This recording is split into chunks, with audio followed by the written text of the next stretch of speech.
our jobs back, asked for my raise. She declined, no restroom breaks. Sometimes I had to shorten my lunch to go use the restroom at Big Lots. We were not allowed to go behind the constable's door, that door you went into the other day, yesterday, or the day before. We couldn't go. We had no access key cards for that, so we couldn't go back there.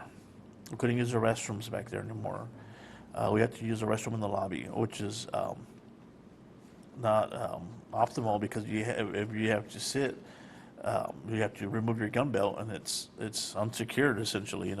It's dangerous to use the restroom out in public like that. So normally you go to a secure place to use the restroom.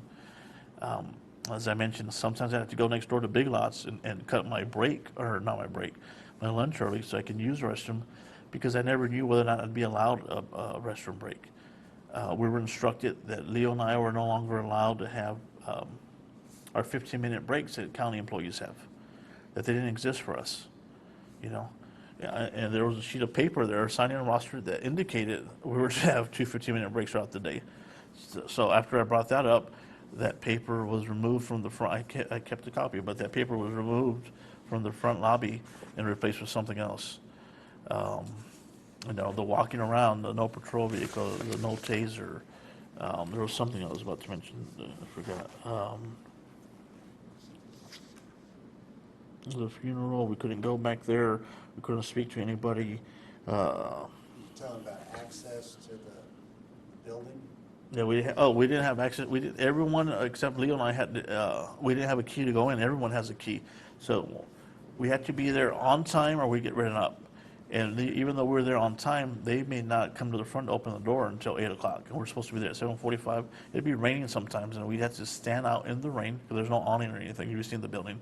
We stand out in the rain, getting wet, or if it was cold, we'd have to stay there. We didn't have a radio. This is a very important tool. We weren't issued a radio. They would bring one out to us when we got to work. We just weren't treated like police officers.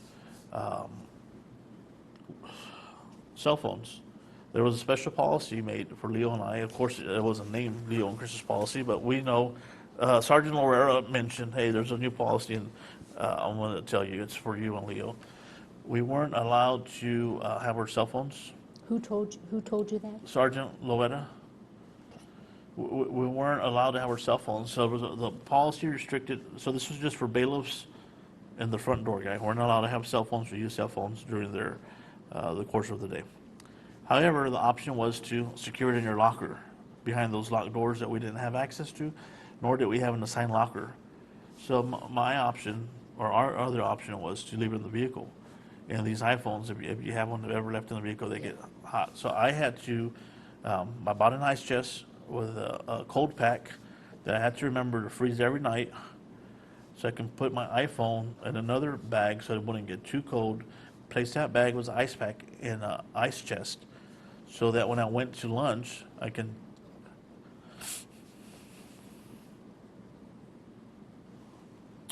check on.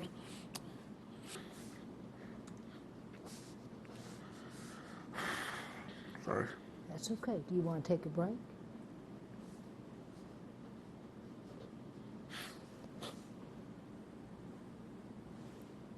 The conditions were really bad.